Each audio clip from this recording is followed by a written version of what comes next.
everybody, this is Tim W. Leathertachi 1996, and welcome to, I know I said this after I did the Showa era, but welcome to the last episode of Godzilla FX, sadly. Here we have Godzilla vs. Destroyer. Yes, I'm gonna say Destroyer. I'm not even gonna say it.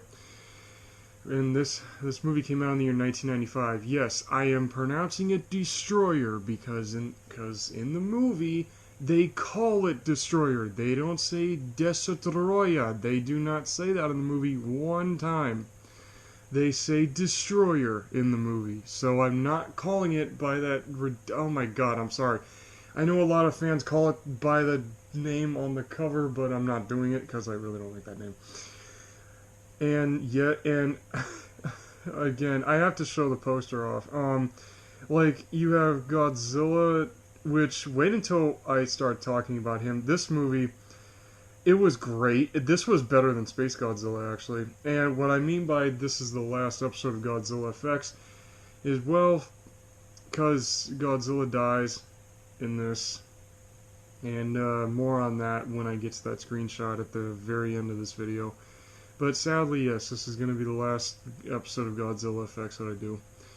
Like I said. And, like, the poster here is really cool. I have this exaggerated looking Destroyer. And that's actually what he looks like. But the poster just over-exaggerates him a little bit.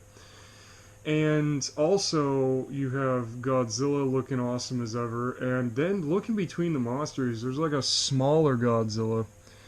And yes, the baby who was first introduced in Godzilla vs. Mechagodzilla 2 and got a lot bigger in Godzilla vs. Space Godzilla. Well, meet the adult version of that character now. His name is Godzilla Jr. And he's a really great character, but more on him in a little bit. More on him as this video goes along. Oh, excuse me, I just got done eating a cucumber. Yeah, like I said, I really did enjoy this movie, and flat out, I found the amount of effects cons that I found with this movie. I found 5 effects cons with this film, which is like, it's okay. It's like, they're small ones. They're not very, what do you call it? They're not very, they're not big effects cons, but there's you just notice them and you're like, oh good, and you're like, oh my god, really? They're that kind of effects cons. And here we go. Here you have, the king of the monsters himself. Oh my god, look at his design. Like, okay, I know it's the same one from, like I said, for whatever, but for the whole entire Heisei era here, but it's like, oh my god, look at his design. They made him, he's all messed up. Like, the way they literally explained it was that there's this, one of the islands that Godzilla and, his baby moved to, or swam to, was, called Boss Island. And they said that this underground eruption, caused some uranium under the island to go through nuclear fission or whatever, and that messed up Godzilla bad. I mean, he's hanging on a wire this whole movie. Like, the whole movie, his body temperature gets hotter and hotter and hotter and hotter. Oh my god, it's just so crazy. Like, I'm telling you this right now, like, the opening scene, literally not the first thing you see in the movie, but about 2 minutes in, about 2 minutes into the opening of the movie, Godzilla shows up and he just starts tearing up the city.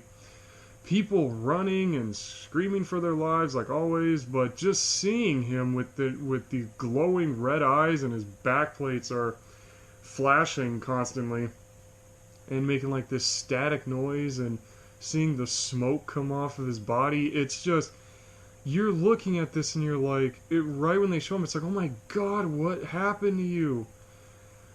When him destroying the city, about the same as the effects in Godzilla versus Space Godzilla. Like they have close-ups of miniatures getting destroyed, and then wide-angle shots like this. You have the city, and then you have Godzilla green screen in the background with compositing. Like it blends so perfectly.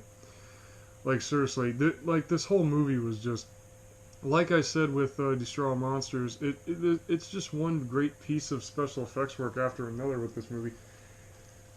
But I will say there is actually one, as awesome as Godzilla is, truly as much as awesome as Big Guy is here. Um, there is an effects con with him that I found where they're talking about, where they're saying like Godzilla would absorb too much nuclear energy and a lot of radiation to where he'll blow up. Literally, their explanation for the reason why Godzilla's like this. I mean, usually, cause in Godzilla and Mothra the Battle for Earth, Godzilla literally he has swam through lava. Literally, he has swam through lava and survived it. And apparently, in this movie, they're saying Godzilla has like his body is on overload. Like he has so much radiation in him that his heart is literally breaking up. They say like his heart is a power reactor for his body, and literally they're saying the Godzilla's body's breaking down. Like he has too much radiation in his body and nuclear fission and all that other crap in him that it's getting too much for his body, and his body's basically saying, "Yeah, I'm done with this. I'm done." But yet Godzilla keeps fighting on, and just in this screenshot, this was the miniature set, and it is so well. It's more well detailed than Space Godzilla actually. Um, like I said with Mechagodzilla 2, with each movie the effects get better, and this movie's no different. Just you can see in Godzilla's face, it's just his design is the big stand. Like any Godzilla movie, when Godzilla's in the shot, he's the focal point really. And it's just so crazy. And there's points where his body actually flashes, where his chest, his torso, and his thighs, they start glowing a few times, and it really adds to the effect. And just seeing him like this, it's just so insane. And I love the way they kind of build it up, where it's like they show him like this, and then as soon as like he fires his atomic breath, which is no more blue atomic breath. It's all red and orange in this movie. Yeah, like when he first shows up, it's so cool. It's like a little nostalgia moment. Well, like I was saying, sorry before I finish that. Let me finish this. They're saying like they show what happened to him, and then they explain it like literally right afterwards. So, like I started saying, this movie is a huge nostalgia moment. Like when you hear his theme song when he's walking in the bay here, and quite literally, oh my, what was I trying to say? Oh my god, my inside out train of thought literally just stopped. Well, until I gather that, I once again Ken Satsuma played Godzilla again, and this is going to be the last time he ever plays him. And also, this is the last Godzilla movie that Tomoyuki Tanaka produced and Akira Ifukube scored. Yeah, both of those two great creators of Godzilla would pass away sadly a couple years after this movie. So may those two rest in peace. And here we go. Here is Destroyer. They do a great job with this creature, with the new monster. What they do is, his backstory. I love his backstory. Destroyer has one of the best backstories I've ever heard of. They say that Destroyer is from the Precambrian period, which is way older than Godzilla. And literally, they explain that Destroyer was like these little microscopic, these weird crustacean looking creatures, and then they were literally about the size of a penny. Literally, these things were about the size of a penny. But in 1954, when the Oxygen Destroyer was used to kill Godzilla, the oxygen destroyer mixed with Godzilla's radiation mutated this tiny little creature, and it gets into this aquarium and it starts killing all the fish, and then it grows into this thing, the little microscopic thing.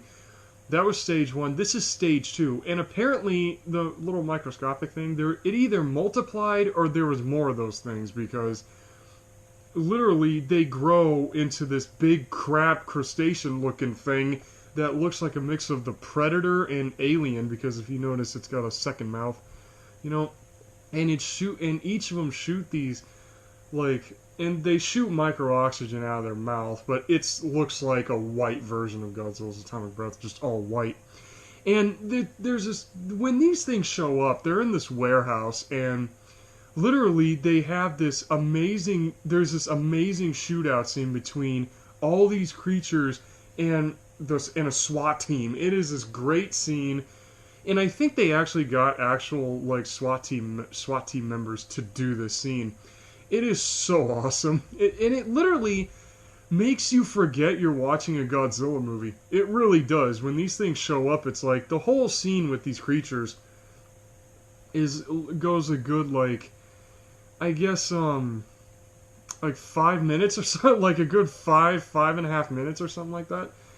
And literally, it makes you forget you're watching a Godzilla movie, because one of these creatures comes out of the building, just one of them, and it just starts terrorizing all the news reporters and the cops. They can't even shoot it, because literally they show some of the officers shooting at these things, and literally no scratch on them. So I guess they're still sticking to the rule: only monsters can kill monsters, people can't kill monsters. Oh, there we go.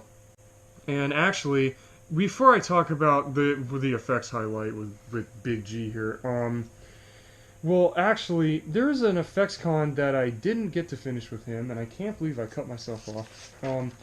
The effects con for Godzilla is where, when they say like he'll blow up, they do this where they think what will happen when Godzilla blows up, and the CGI for that explosion, it was they could have either done so much better, or it was so not needed at all.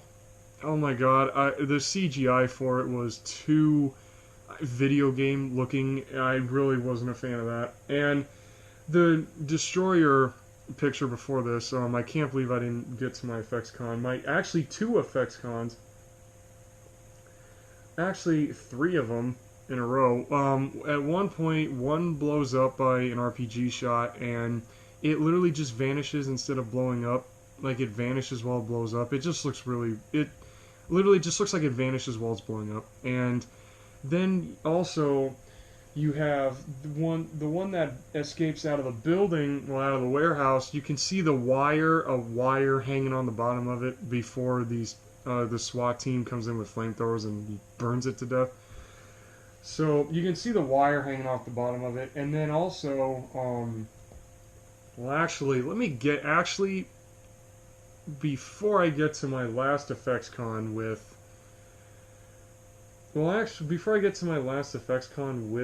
my last two effects cons with Destroyer, I'm gonna talk about this highlight.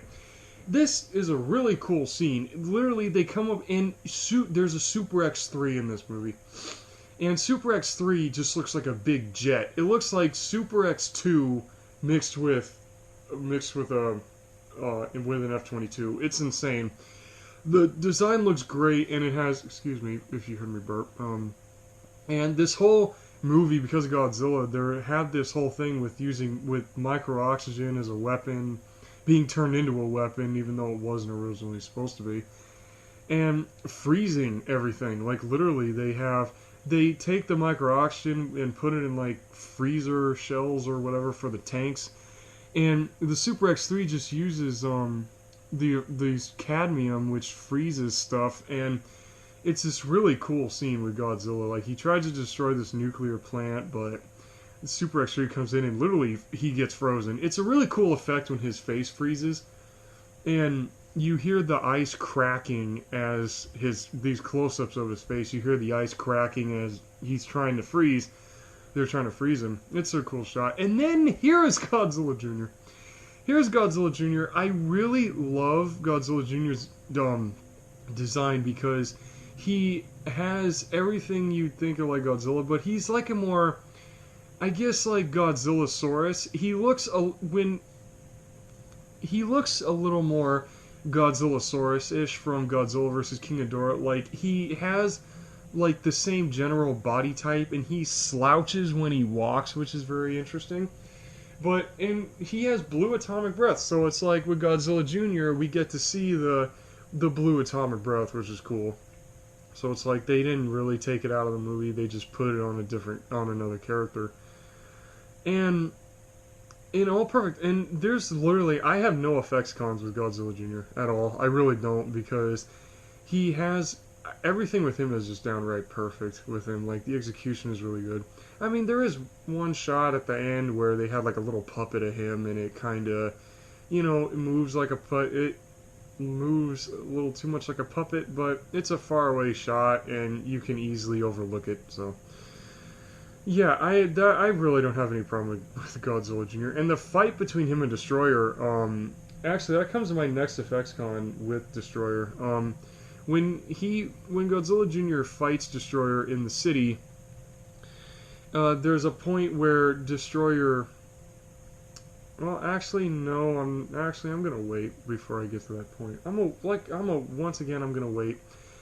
And it's just so crazy. Like when I'm gonna wait until I get to my last two effects cons with Destroyer. Actually, I'll wait till I get to that. I think it's the screenshot right after this, I believe. Yeah, anyways, with Godzilla Jr., like, he has the same detailing as Godzilla, so there's nothing much I can say other than he's like a skinnier, slimmer version of Godzilla, and I just love this character. I love, like, baby Godzilla grown up now, and they said that the Baz Island incident, they call it, with the volcano eruption and the island literally disappearing under the ocean, apparently that made little Godzilla grow to adult size. Like, seriously, even though he's really tiny compared to Godzilla, surprisingly.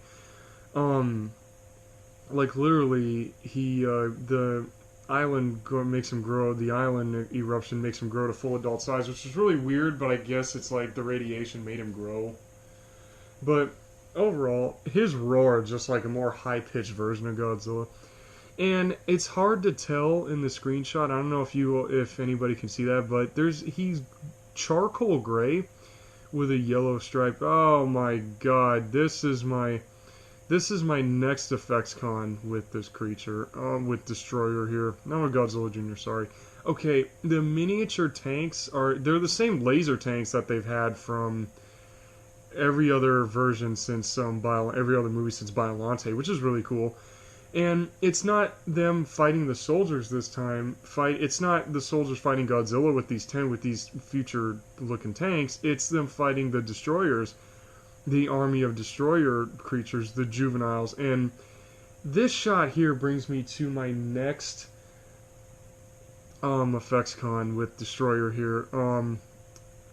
It's like, if you notice, they had little minis of the creatures, and they just get dragged around, and they look like the little Bandai figures.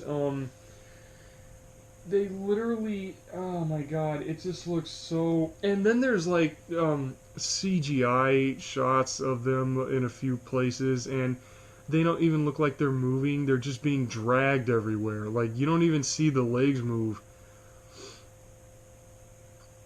Like, seriously, you don't see the legs move, none, and it's just, the large suits that they had, I prefer those more because it looks a little more realistic, and instead of these little Bandai toys being dragged around and the CGI being dragged around, it just didn't look right. It really didn't look right. But the movie makes up for it by having all these creatures merge together to form the big guy, but it can shapeshift apparently into that, not the full adult Destroyer. That will come in a very later shot. but it's like almost to the full size. It's huge, but it's like almost the full size. And literally, it does like these two forms. There's a form where it flies, and I think that's the next shot after this. And then the form before it is basically the form like the juveniles, except he's got these big, very flexible mantis-looking arms that come out of its sides or whatever. And that actually brings me to my last effects comment with the movie. When the land form it fights Godzilla Jr., you can see the wires holding up. You can see the wire holding one of the arms, holding one of the mantis arms. So yeah, like I don't know. Wait, Godzilla vs. Destroyer. No, I'll wait till the end of the video to say that. But overall, like, but other than the little toys being dragged around and the CGI creatures being dragged around, this shootout scene is really good. Like they literally start killing them. They start dying. They start killing like crazy with the micro oxygen freezer shells. And then here you have the flying form of Destroyer, and this is where like the effects make up for it, because this thing just goes literally flying around, just everything blowing up, going Rodan style actually. It goes 1992. It goes 1993 Rodan style, just flies over everything and blows, everything starts blowing up, and he has a really cool design. I really love this look, the flying form. I mean, Destroyer just looks, he looks dope. Like seriously, every bit of Destroyer is just really cool. Design wise, it looks super awesome, and like it looks like a flying crab. It really does. It looks like a flying crab with like a demon face or something like that. I don't know, the design itself is just really interesting, and it's just so funny how you start remembering like, oh my god, sorry. And you have to remember that this thing is hella old. I mean, this thing's from the Precambrian era, but it's been evolving and mutating since 1954. So it's just so crazy that I love that they take the surviving prehistoric creature idea, and they take, it's a cliche, don't get me wrong, but they make it a little more original. They make it original. They don't have it look like just any recognizable dinosaur, none of that. They make it look like that. Like, I don't have a word to describe Destroyer. I don't have any. Seriously, he looks like a crustacean, like a demon crab or something like that. And just wait until I get to the screenshot where it's the sorry, I repeated myself. It's the full, oh my god, the full adult Destroyer. Oh my god, that the full adult version is just wow. Yeah. When it comes to Destroyer, it's, I don't know, it's just that Space Godzilla, like, with Space Godzilla and Destroyer, the last two films here of the Heisei era, were Godzilla's really hardest fights. These were his toughest opponents he's ever taken on.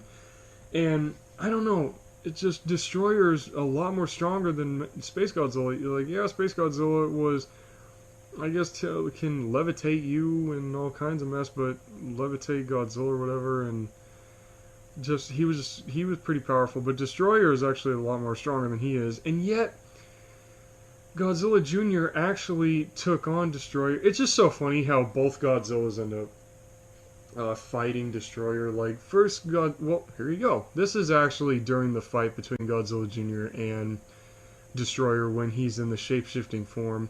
In the two shape-shifting forms. It's just so funny, like, Godzilla Jr. shoots his atomic breath at Destroyer and weakens and actually beats him. And then Godzilla fights him in Destroyer's, like, full adult form. It's so cool that both Godzillas fight him. And they literally, one of the characters, and I know I don't talk about plot or characters ever, but I do have to mention this. I do have to mention this because of when I mean nostalgia, this movie, watching it was a big nostalgia moment, because literally you had the character Shinkichi from the very, very first movie from 1954, who Dr. Yamane kind of took under his wing, apparently apparently Shinkichi had a couple kids later down the line, and you have the two Yamane characters, and then Momoko Kochi, or no, what was it? Momoko Kochi. Yeah, she came back and played Emiko Yamane again. So it's like, oh my god, she actually came and did Godzilla's last movie. Oh my god. Well, at the time, his last movie. It's like, wow, you have this whole connection with the Yamane family coming up, and it was great with the characters. It was awesome. But I had to mention it because it's like, oh my god, the same actress playing Emiko again, and Shinkichi apparently had kids later down the line, and apparently that guy grew to be this great scientist, this very famous scientist, because the scientist character, the physicist who created the micro-oxygen, said every scientist knows about him. He was famous. So it's like, wow, okay. I wish you could have went into that story angle a little more, but okay. And apparently that guy passed away or something like that, because they only mention him, they never show him. Anyways, let's get back to the special effects. I just had to mention that moment because it was really cool that they did this whole callback to the very, very first movie.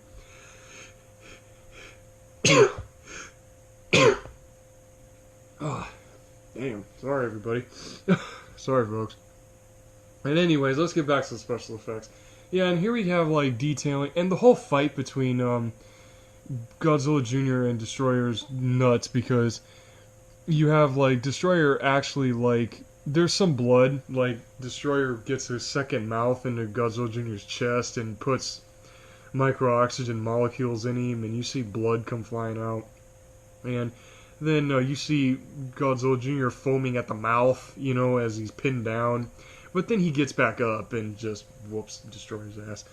And here we go. This is an interesting set piece. Like, this is where it's just so funny, like, everything blends together. Everything blends together, and it looks very, like, I don't know, it's just an interesting set. The G room control center here, it just looks really odd.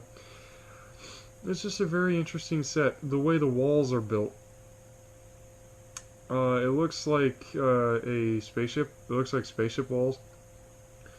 And I just love, like, how it's just so funny, like, Godzilla out in Tokyo, out in Tokyo Bay. It's so funny because after Godzilla Jr. defeats Destroyer here in his flying form, he starts walking away.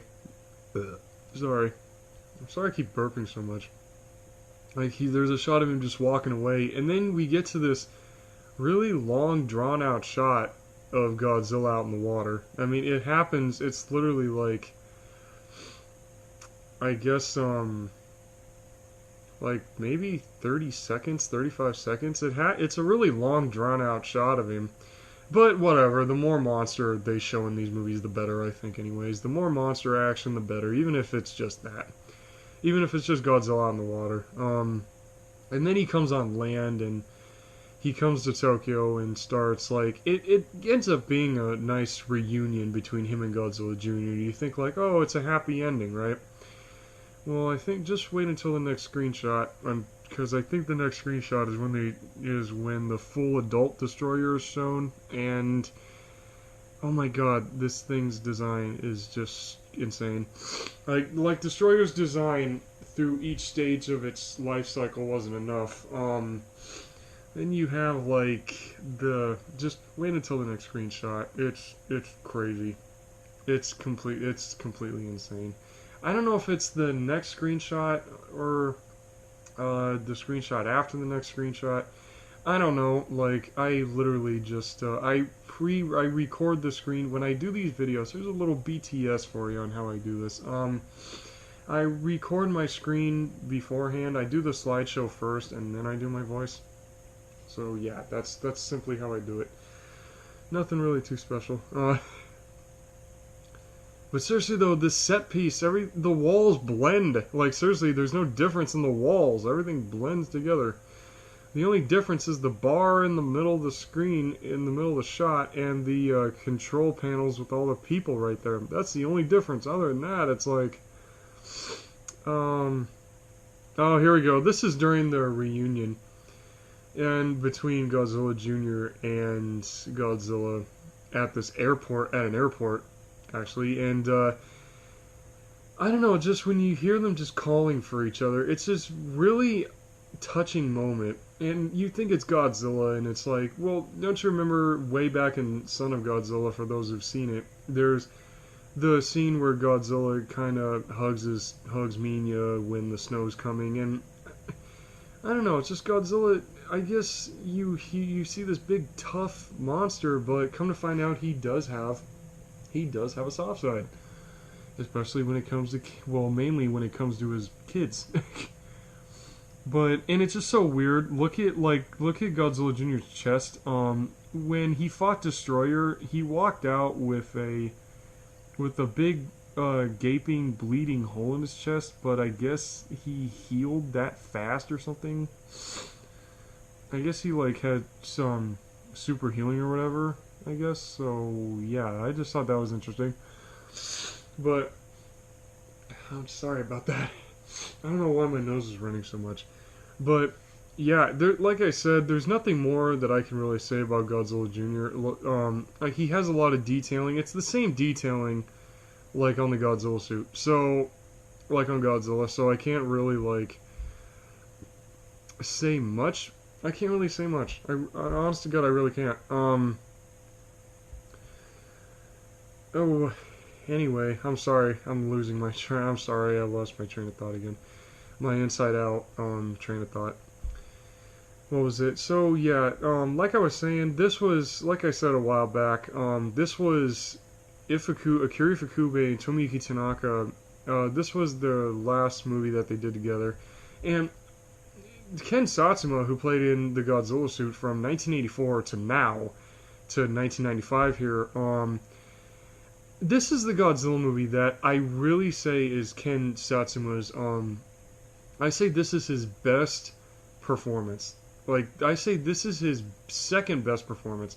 Because in 1984, he played him like Nakajima did in 1954. Very dark and very depressing. But this one, this is Satsuma's second best performances in the Godzilla suit, because it's a very sentimental Godzilla, and Godzilla is just very, he's hanging, like I said, his life is hanging by a thread. His body temperature gets hotter and hotter and hotter and hotter. And it's just this, and this is the saddest Godzilla movie in the entire franchise. Literally the most saddest one. Okay, here we go. Here's Destroyer in its fully evolved form. Look at this creature. Oh my god. And it's got wings. Yes, the thing flies. And I saw this thing on Facebook, actually. And it sucks I think I might be able to find the video if I can. I'll put the description for this.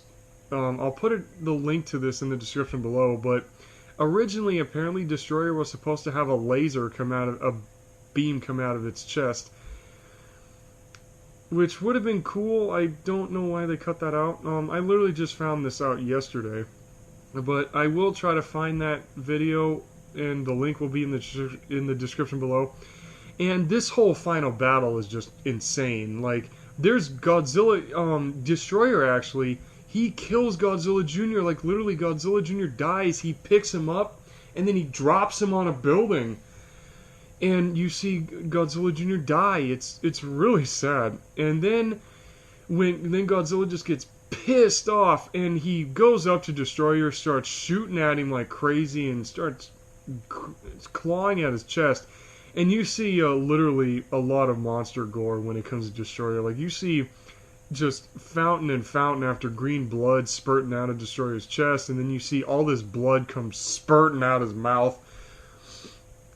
Seriously, Godzilla just goes really hand to hand. And Destroyer, I love the detailing on it, but like Space Godzilla, it's really bulky. And you don't really see Destroyer do much hand-to-hand combat. He mainly just shoots at Godzilla the whole time.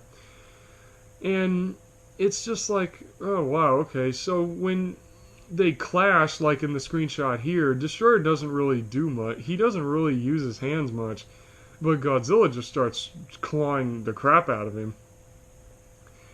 And then at one point, Destroyer separates into the juveniles again, and they all start attacking Godzilla, like bugs crawling on him or whatever. And then Godzilla just starts killing them one after the other, and then they merge back into Destroyer again.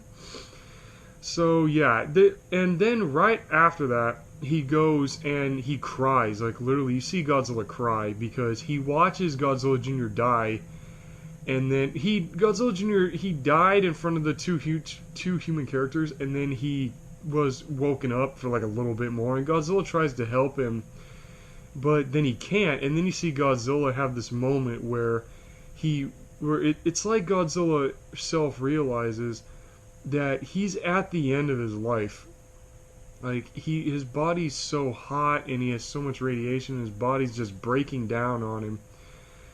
And it's like he has a self-realization, and it gets to this point.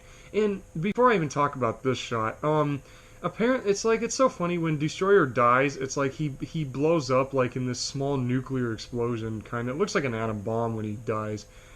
When Destroyer dies, and it's not Godzilla that kills him, it's the humans that kill him. It's the military that kills him. So that's very different, actually. It's the military that fights Destroyer and kills Destroyer, and Godzilla just fights him.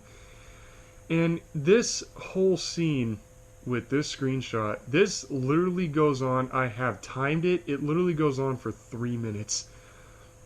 It's literally 3 minutes. Well, it actually happens a few minutes before this. Godzilla's backplates start melting when his body hits 11,160 degrees, and his backplates start melting, and then he just gets overpowered. Like the radiation just starts making explosions happen all around him, and Godzilla's atomic breath gets stronger, and he starts blowing up Destroyer like crazy. And then Destroyer tries to escape, and then the humans kill him. But this melting down scene is so sad. It's like you literally see Godzilla just melt, and they did a great job on this. It's so sad. Just watching Godzilla die. I mean, the 1954 film, you wanted him to die because he was the bad guy. Like, you wanted Godzilla to die, right? But in the Heisei era, when you thought Godzilla died in 1984 when he jumped in the volcano, you thought that was a sad moment. But then he came back and for Biollante. Like, seeing Godzilla die in the Heisei era, he dies twice. It's just so sad seeing this monster just melt to a pile of ash, and it was just so crazy just seeing this happen. Like, oh my god, they actually just kill him off. And it's a really cool scene because you see, like, his face melts, and then when his body melts, you see his skull go with it, and then they go to this far away shot where you see him. It's this brightly lit silhouette just melt into just a pile of something, into this pile of ash. It looks like, and this whole 3 minutes, it's sad, but it's a well done. It's a very sad moment, but it's a very well made sad moment. Like, the effects for it, it's all CGI, of course, but the CGI is really good, and they did their job with the scene. They got the point across. You actually see Godzilla die. It's very sad, man. Such a sad moment. But then you have, this is the ending. This is the ending to this film, where the camera zooms out, and you see this, like, fog or something, or this fog or smoke or whatever.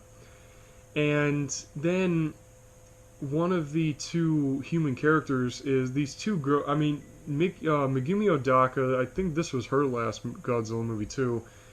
And then there's one, and of course everyone who's seen these movies knows that she's a psychic. And then there's this other girl that worked with her. This literally sticks by her the entire movie. She was a psychic as well, and then the way the ending plays out is like you have the camera zooming out of the fog, and then they say then the Yamane sun starts pointing out that all the Godzilla's radioactivity is dissipating like super quick, and then the other psychic character, she gets this sudden, you get this look on her face where it's like, oh my god, there's something else here. And then the camera does this slow, very slow, and I love that they did this, very slow zooming into this fog. And here's Godzilla again. And they do this insanely, greatly done silhouette shot of him. And it's like, you think he's dead. Apparently, from what I've actually found out, that this is Godzilla Jr. Like, apparently, Godzilla's energy went into Godzilla Jr. and resurrected him and made him turn into that. Turn into, like, a full Godzilla. So, it's very, oh my god, it just, when they do it, and then it fades to black. After the roar that Godzilla does here is the new Godzilla, is the 1962 roar from King Kong vs. Godzilla. And then it just fades to black. This ending is literally my favorite ending to, this is like my number one ending to a Godzilla movie. Like I said last week that the ending to Space Godzilla was really good, but this one's better. This one's so much better, and then it fades to black and then goes to the credits. So it's like, Godzilla can't die. Like, you can never get rid of Godzilla. But, like I said, this was, in 1995, this was his last movie, so, yeah, so, and then the end credits roll, and it's literally scenes from the 1954 film, and then it does literally all the effects highlights from 1984 to now, actually, and it's to the epic music by Akira Ifukube. So yeah, like I said, this will be the last episode of Godzilla Effects that I do. I'm very sorry, folks. So please, I'm happy that you stuck by me this whole time. And yeah, excuse me.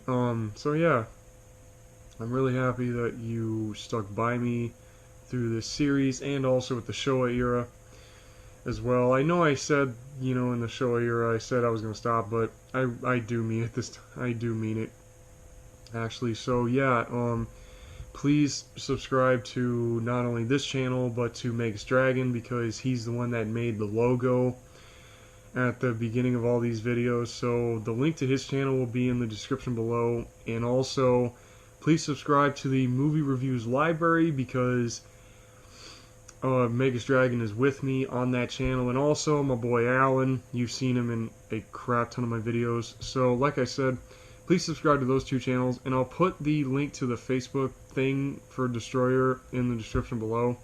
So this is Tim W. Leathertouch in 1996, and peace out, everybody, and thanks for sticking by me.